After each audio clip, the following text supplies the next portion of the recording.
बिस्मिल्लाहिर्रहमानिर्रहीम। अस्सलाम वालेकुम नाज़रीन, आप यूट्यूब चैनल देख रहे हैं। मैं इमरान खान हूँ। आज़ाद कश्मीर के बारे में एक नया प्रोपेगेंडा लॉन्च किया गया। मैं ये सारा आपके सामने भी रखूंगा, सिर्फ 2 मिनट में आपको सारी चीज़ें समझ आ जाएंगी। अंसार अब्बासी साहब से एक खबर छपवाई गई।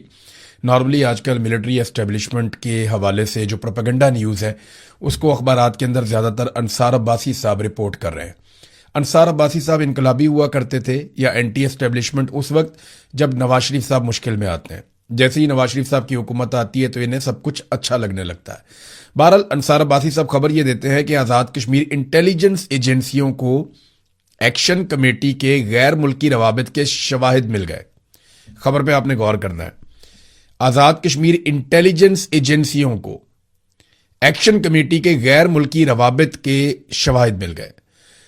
हुकूमत मुज़ाकरात जारी रखे लेकिन तशद्दुद, बैरूनी माली मावनत से चलाई जाने वाली मुहिम नाकाबिले कबूल, ये रिपोर्ट आ गई।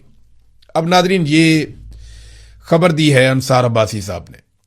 जरा गौर कीजिए इसमें वो क्या कह रहे हैं, गैर मुल्की। देखिए, अगर ये इंडिया होता या इंडिया की इंटेलिजेंस एजेंसियां होती जिनके साथ इनके रवाबित होते, या रॉ से पैसे ले रहे होते, या इंडियन रॉ के साथ इनके ताल्लुकात होते, तो एक सेकंड के अंदर ये हेडलाइन इंडिया या रॉ इन दो लफ्जों से मुज़य्यन होती।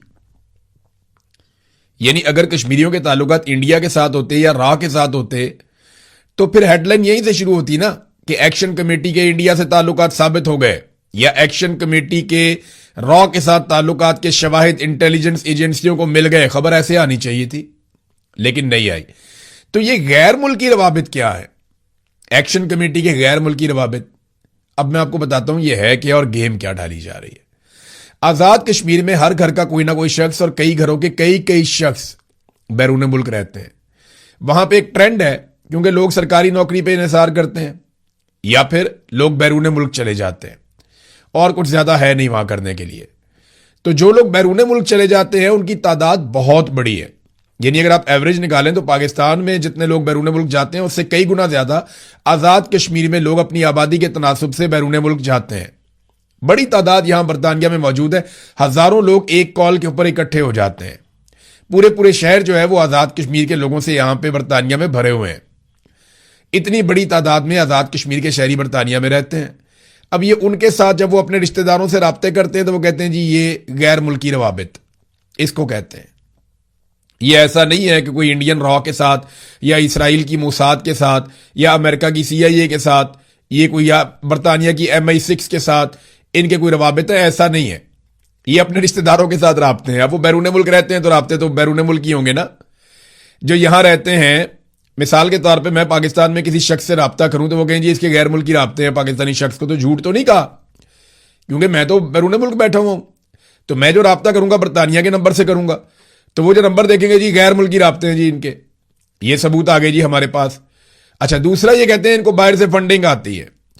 तो फंडिंग कैसे आती है मैं आपको बताता हूं कि आजाद कश्मीर का टोटल इन्हिसार इस बात पे है कि ओवरसीज आजाद कश्मीर के शहरी, यानी बहुत बड़े पैमाने पे इन्हिसार इस बात पे है कि ओवरसीज जो आजाद कश्मीर के शहरी हैं वो कितना पैसा पाकिस्तान में भिजवाते हैं और अपने रिश्तेदारों को, अपने खानदान वालों को भेजते हैं। अब उसी पैसे से वो कारोबार करते हैं, उसी पैसे से वो तालीम हासिल करते हैं, उसी पैसे से वो अपनी जिंदगी गुजारते हैं, उसी पैसे से वो अपने मामलाते जिंदगी चलाते हैं। हत्ता कि उन्होंने एहतजाज भी करना हो तो उसी पैसे के जरिए से करते हैं। तो इन्होंने यहां पे एक रिपोर्ट बनाकर दे दी और इस तरह साबित करने की कोशिश की जैसे दुश्मन ममालिक के एजेंडे के ऊपर ये लोग चल रहे हैं। हालांकि ये मुहिब्बे वतन लोग हैं। शौकत नवाज कश्मीरी को जिन लोगों ने गिरफ्तार किया, शौकत नवाज मीर को, वो क्या समझते हैं कि उन्होंने कोई बहुत बड़े दुश्मन को गिरफ्तार किया, कुलभूषण यादव पकड़ लिया उन्होंने या अभिनंदन पकड़ लिया उन्होंने? ऐसा तो बिल्कुल नहीं है। कोई सरबजीत सिंह तो नहीं पकड़ा गया। वो शौकत नवाज मीर है। जब इंडिया और पाकिस्तान की लड़ाई हो रही थी तो वो बॉर्डर पे फौजियों के साथ जाकर खड़ा हुआ था और उन्हें पूरी यकीन दहानी करवाई थी कि हमसे जितनी मदद, जिस लेवल की मदद चाहिए होगी, हम वो मदद करने के लिए बार बार आएंगे। ये वो शौकत नवाज मीर है, मुहिब्बे वतन आदमी है, पाकिस्तान का और कश्मीर का परचम उठाता है। अब इस आदमी को गिरफ्तार कर लिया गया। वजह सिर्फ यह है कि पाकिस्तान की जो फौजी जर्नैल हैं या मिलिट्री एस्टेब्लिशमेंट है, उनकी ख्वाहिश है कि कश्मीर और गिलगित बल्तिस्तान में, और उनकी जरूरत भी है कि कभी भी कोई सिविलियन हुकूमत ना आए, कोई ऐसी हुकूमत ना आए जो हुकूमत फैसले करते वक्त हमसे इजाजत ना ले। तो क्योंकि ये हसास इलाके हैं तो वहां पे मिलिट्री एस्टेब्लिशमेंट अपनी मर्जी की हुकूमत मुसल्लत करना चाहती है। लेकिन दौर बहुत आगे चला गया ना, अब तो सोशल मीडिया का दौर है, लोगों में काफी शऊर आ गया, तो ज्यादा देर तक आप कंट्रोल कर नहीं पाते। तो तरीकाकार ये होता है कि फिर आप लोगों को मार्जिन देते हैं, लेकिन पाकिस्तान में इंटेलिजेंस एजेंसीज ये मार्जिन देने पर तैयार नहीं है। नाज़रीन, एक बड़ी अफसोसनाक खबर है और बड़ा एक मुआशरती अलमिया भी है। ये एक नौजवान है, इसका नाम है ज़ीशान, और इसने अपने आप को आग लगा ली थी आज से कुछ अरसा पहले। ये ज़ीशान अरशद है, ये सुथरा पंजाब के अंदर नौकरी करता था। एक दिन ये आया और इसने आकर शिकायत लगाई, और जो इसने शिकायत लगाई वो सलमा भट्ट की मौजूदगी में लगाई, यानी हुकूमत की मौजूदगी में। हुकूमत वहां पे मौजूद थी, हुक्मरान वहां पे मौजूद थे, पंजाब हुकूमत का सुथरा पंजाब का मंसूबा है, वहां पे आकर इस शख्स ने एक शिकायत लगाई। ये शिकायत इसने कैसे लगाई, आवाज थोड़ी सी हल्की आ रही है, लेकिन आप ये सुने जरूर, आपको आइडिया हो जाएगा ये क्या क्या रहा था उस दिन। मेरे 2 बच्चे हैं, मैं बड़ा तंग हूँ। 20,000 इन्होंने कहा कि 19,000 दे रहे हैं, और मेहरबानी करें, मेरे पास और कोई रास्ता नहीं है। मेरे 40 के ऑर्डर है, 40 ऑर्डर है, और मुझे 19 मिल रहा है। अच्छा, मुझे 19 कम मिल रहा है, मैं बड़ा तंग हूँ। ठीक है। प्लीज मेहरबानी करें, मेरे 2 बच्चे। नाम क्या है? मेरा नाम ज़ीशान अरशद बल जुवैद अरशद। कहाँ से? मैं इधर क्याली रोड शेखुपुरा पे काम करता हूँ, आर्टिकल रोड। ठीक है। और कोई अफसर जिनके पास भी जाता हूँ वो कहते हैं सबके साथ ही होगी, हमारे नहीं पड़े, हमारी नहीं पड़ रही। ये नौजवान की आप बात सुन रहे, ये इसकी आवाज कांप रही थी, इसकी आवाज रो रही थी, वो बड़ी मुश्किल से अपने ऊपर कंट्रोल कर रहा था। उसने जैसे ही वजीर को शिकायत लगाई तो साथ ही पुलिस वालों ने इसके कंधे पे आकर हाथ रख लिया। कमजोर सा आदमी है बेचारा, सुथरा पंजाब में काम करता है। कांस्टेबल्स ने इसके सीने पे, इसकी कमर पे हाथ रखा। वो एक प्रेशर डालने का तरीका होता है गरीब आदमी पे। वो साथ ही डर गया, उसकी आवाज लरजना शुरू हो गई। इसको ना मैं चाहता हूं कि आप जरा देखें थोड़ा सा। सुथरा पंजाब में काम करता हूँ और मेरे 2 बच्चे हैं, मैं बड़ा तंग हूँ। 20,000 इन्होंने कहा कि 19,000 दे रहे हैं, और मेहरबानी करें, मेरे पास और कोई रास्ता नहीं है। मेरे 40 के ऑर्डर है, 40 ऑर्डर है, और मुझे 19 मिल रहा है। अच्छा, मुझे 19 कम मिल रहा है, मैं बड़ा तंग हूँ। ठीक है। प्लीज मेहरबानी करें, मेरे 2 बच्चे। नाम क्या है? मेरा नाम ज़ीशान अरशद बल जुवैद अरशद। कहाँ से? मैं इधर क्याली रोड शेखुपुरा पे काम करता हूँ, आर्टिकल रोड। ये आप सुन रहे हैं, अब इस नौजवान ने वजीर के सामने शिकायत लगाई, और कैसे जालिम लोग हैं जिन्हें लाकर आसिम मुनीर साहब ने बिठा दिया। आसिम मुनीर साहब के जो फेवरेट लोग हैं उन्होंने क्या किया पाकिस्तानियों के साथ। ज़ीशान अरशद ने यह शिकायत लगाई, फिर वो इंतजार करता रहा शायद उसे इंसाफ मिल जाए। 40,000 रुपए के उसके ऑर्डर थे कि इसको 40,000 रुपए तनख्वाह देनी है, लेकिन इसे 19,000 रुपया दिया जाता था, बाकी पैसा ठेकेदार खा जाते थे। और ये इसके साथ नहीं हो रहा, ये हजारों वर्कर्स के साथ हो रहा है। मरियम नवाज का एक ही फ्लैगशिप प्रोग्राम है, बाकी सारे उस्मान बुज़दार के प्रोग्राम्स के ऊपर उठाकर मरियम नवाज ने अपनी तख्ती लगा दी है। मरियम नवाज ने कोई एक भी काम नहीं किया, सिर्फ उस्मान बुज़दार के कामों के ऊपर अपनी तख्ती लगाई है, या पहले से बने हुए DHQs या BHUs उनके ऊपर अपनी तस्वीरें लगाई हैं, पहले से जो लैट्रीनें बनी हुई हैं उनके ऊपर अपनी तस्वीरें लगाई, यानी वो सारे काम किए उन्होंने जो पहले से हुए थे उनके ऊपर तख्तियां। ये उनका अपना फ्लैगशिप एक प्रोग्राम था। इसमें हजारों वर्कर्स आज सड़कों पर मौजूद हैं, वो एहतजाज कर रहे हैं कि उन्हें तनख्वाहें नहीं मिल रही। कई वर्कर्स ये कहते हैं कई महीनों से तनख्वाहें नहीं मिल रही। कई वर्कर्स ये कहते हैं कि हमें तनख्वाह जितनी वादा किया गया उतनी नहीं मिल रही। कई वर्कर्स ये कह रहे हैं कि हमसे इजाफी काम लिया गया, उसके पैसे नहीं दिए जा रहे। ये इतनी बदनज़मी और इतनी करप्शन इस इदारे के अंदर हो रही है। ठेकेदारों ने तबाही फेर दी है और अब ये संभाले से संभाला नहीं जा रहा।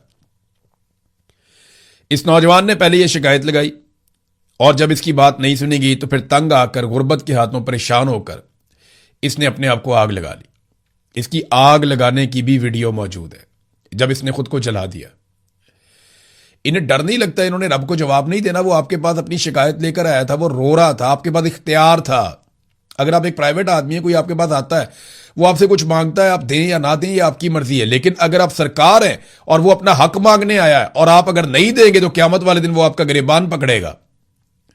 इसने अपने आप को आग लगा ली और अब ये फौत हो गया। यानी ये आदमी अब मर चुका है। अब इसके घर वालों को एक चेक दे दीजिएगा। पता नहीं वो चेक भी कैश होगा या नहीं होगा, मैं नहीं जानता, क्योंकि कई मरतबा तो ये चेक भी कैश नहीं होते। और इसके बच्चों को बता दीजिएगा कि हमने तुम्हारे बाप को इंसाफ नहीं दिया था, तो उसने अपने आप को आग लगा ली। बहुत ही बेवकूफ आदमी था। एक और बेवकूफ आदमी आपको मैं दिखाता हूं। ये देखें आप, ये बाबा सिद्दीक है। ये इसकी तस्वीर देखें आप। इससे पहले इसकी एक वीडियो भी है, वो भी आप देखें। ये देखें जी, बाबा सिद्दीक है। इसके चेहरे पे देखें मुस्कुराहट है, हाथ में हथकड़ी है। ये देखें, कमजोर आदमी, गरीब आदमी है। आपको पता है इसके उल्टे हाथ में हथकड़ी क्यों है? इसका सीधा हाथ है ही नहीं। ये बहुत गरीब आदमी है, इसका एक ही हाथ है, एक हाथ नहीं है इसका, माजूर है ये। और जो हाथ इसका बाकी है, उल्टा हाथ जिससे ये काम करता है, मेहनत मजदूरी करता है, उस हाथ को हथकड़ी डाल दी गई। कसूर इसका क्या है कि इसने शहबाज शरीफ की तरह मांगना पसंद नहीं किया। ये शहबाज शरीफ, मरियम नवाज, नवाज शरीफ, बिलावल जरदारी और बाकी सारे पाकिस्तानी हुक्मरानों की तरह मंगता नहीं बना। इसने कशकोल उठाने से बेहतर समझा कि ये मेहनत करे। ये तो सारे कशकोल उठा लेते हैं ना कि beggars can not be choosers. ये तो मांगने वाले हैं सारे, इनकी शक्लें ही मांगने वाली हैं। सारी दुनिया में जाते हैं मांगने के लिए, महंगे महंगे तैयारों पे मांगने के लिए जाते हैं और फिर कहते हैं कि हाँ खरीदा है भाई, जो उखाड़ना है उखाड़ दो, जो कर सकते हो कर लो। लानत है वैसे ऐसे लोगों के ऊपर जो इस किस्म की सोच भी रखते हैं। बहरहाल इनको खुद तो मांगने की आदत है, और गरीब आदमी जो ना मांगे और जो मेहनत मजदूरी करे। अब बाबे के साथ हुआ क्या, ये शेखुपुरा का रिहायशी है बाबा सिद्दीक। एक बाजू इसका नहीं है, रेडी लगाकर ये अपना गुजर बसर करता था। इसकी रेडी पर जो फल लगा हुआ था ना, उसको जब्त कर लिया गया। आपको पता है एहलकार खा जाते हैं, ज्यादती करते हैं। बाबा जी ने किसी सहाफी के सामने बैठकर वीडियो में शिकायत लगा दी कि जनाब देखें मेरा फल उठाकर ले गए और मेरे साथ ज्यादती की है। और उसके बाद बाबा जी को सामान वापसी के नाम के ऊपर थाने बुलवाया गया कि बाबा सिद्दीक थाने आके अपना सामान ले जाओ जड़ा सी चुक के ले गए सी। ये बेचारा पुलिस स्टेशन पहुंचा तो उसके ऊपर मुकदमा दर्ज कर दिया गया।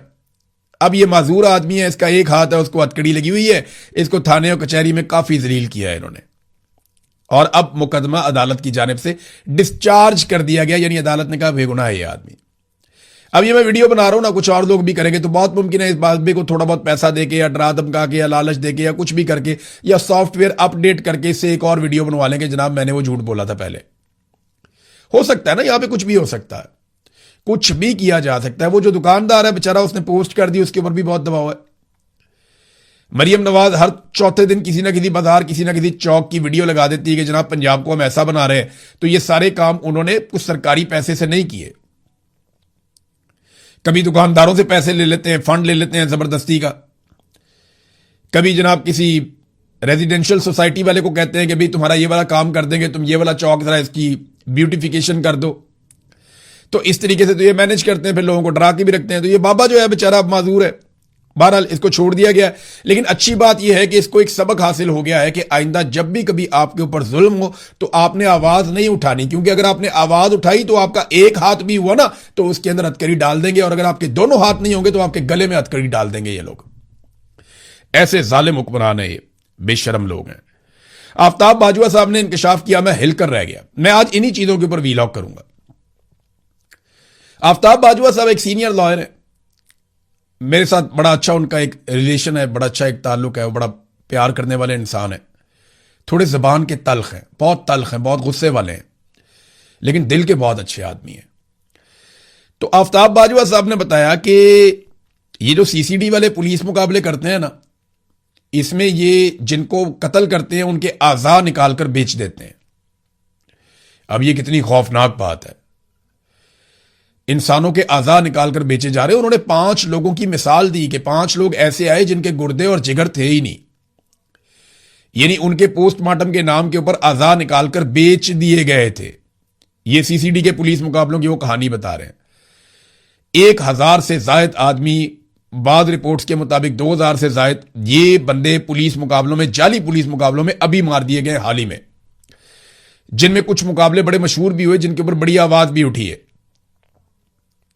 किसी आदमी को यह अदालत से सजा देने पर राजी नहीं है और अपनी एक अदालत लगाई हुई है। सरकारी मुलाजिम ने रात 12 बजे वो बैठता है और बैठ के वहां पे वो फैसला करता है कि जनाब इसको मार दो और इसको ना मारो, इसको जख्मी कर दो और इसको मार दो, इसके नेफे में पिस्तौल चला दो, इसको हाफ फ्राई करना है, इसको फुल फ्राई करना है। और ये चीजें करके लोगों को धमकाया भी जाता है, लगातार धमकाया जाता है। नाज़रीन, ऐसा ही एक सानिया कसूर में हुआ। गरीब आदमी के ना बड़े मसाइल होते हैं, बहुत अजीबोगरीब मसाइल होते हैं। एक आदमी था, वो रेडी लगाता था, उसकी बीवी बच्चों को ट्यूशन पढ़ाती थी। तो उसको ना इन्होंने रेडी का एक कानून बना दिया कि रेडी सरकार देगी, वरना रेडी उठा के जब्त कर लेते हैं। गरीब आदमी को रेडी लगा के भी पैसा नहीं कमाने देते। मैंने पहले भी ये कहा था कि ये बड़ा अच्छा काम होगा अगर आप तमाम लोगों को सरकार प्रॉपर रोजगार फराहम करे और सही वाली रेडियां लेकर दे। लेकिन पहले वाली रेडी छीनने से पहले जो रोजगार उसका लगा हुआ है, उस रोजगार के अड्डे को तोड़ने से पहले उसके मुतबादिल रोजगार का बंदोबस्त किया जाए। अब ये बंदा गली मोहल्लों में छुप छुपा के रेडी लगाता था, क्योंकि आपको पता है मरियम नवाज ने रेडी नहीं दी इन्हें, ये उनकी वाइफ ने बताया। तो वाइफ उनकी ट्यूशन पढ़ाती थी, घर उनका कच्चा था, छत उनकी बहुत खस्ता थी, उन्होंने छत की मुरम्मत करवाई और एक दिन छत गिर गई। ये है जनाब गुर्बत।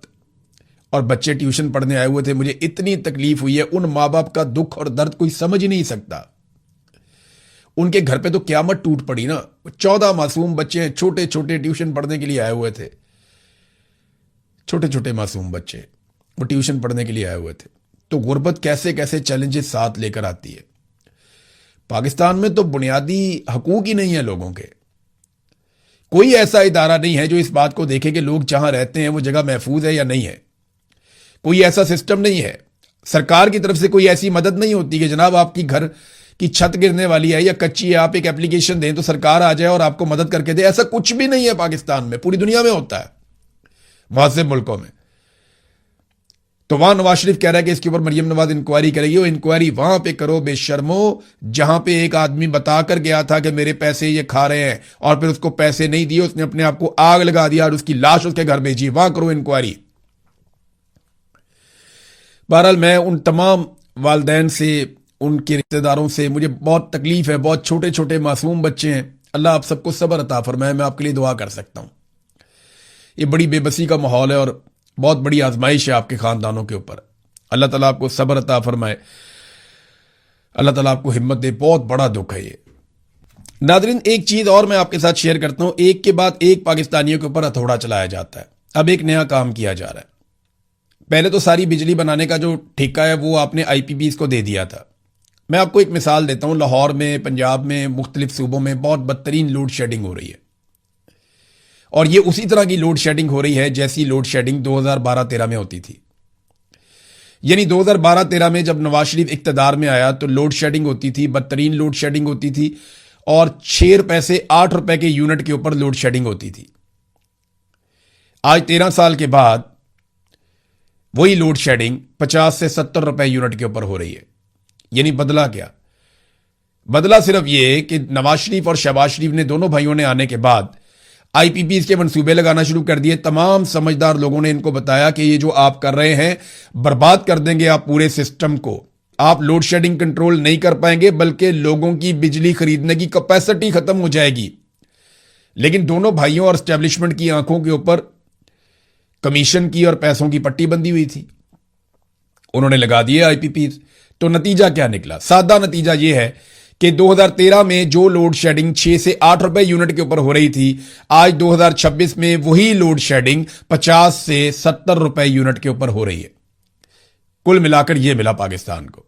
और अब जो बिजली को तकसीम करने वाली कंपनियां हैं, जिन्हें आप डिस्कोस कहते हैं, बिजली जो है इसकी तकसीम करने वाली भी कंपनियां होती है ना, लेस्को है, गैपको है, पेपको है, ये अलग अलग कंपनियां हैं जो बिजली को लोगों के घरों तक पहुंचाती हैं और वहां से बिल वसूल करती हैं। अब ये जो डिस्कोज हैं इनको प्राइवेट किया जा रहा है कि जनाब सरकार इनको नहीं देखेगी, प्राइवेट सेक्टर इसको देखेगा। अब जब इसको प्राइवेटाइज कर रहे हैं तो इसके अंदर भी सरकार ने एक नया काम कर दिया, कैपेसिटी पेमेंट की तर्ज का। यानी सरकार उन्हें गारंटी दे रही है 18% रेट ऑफ रिटर्न की। यानी आपको 18% का मुनाफा जरूर होगा, आप ये डिस्को खरीद लें, ये हुकूमत गारंटी दे रही है। और अगर आपको 18% का मुनाफा नहीं होता, फर्ज करें आपको 12% का मुनाफा होता है, या आप शो कर देते हैं कि जनाब हमें तो मुनाफा 12% का हुआ है,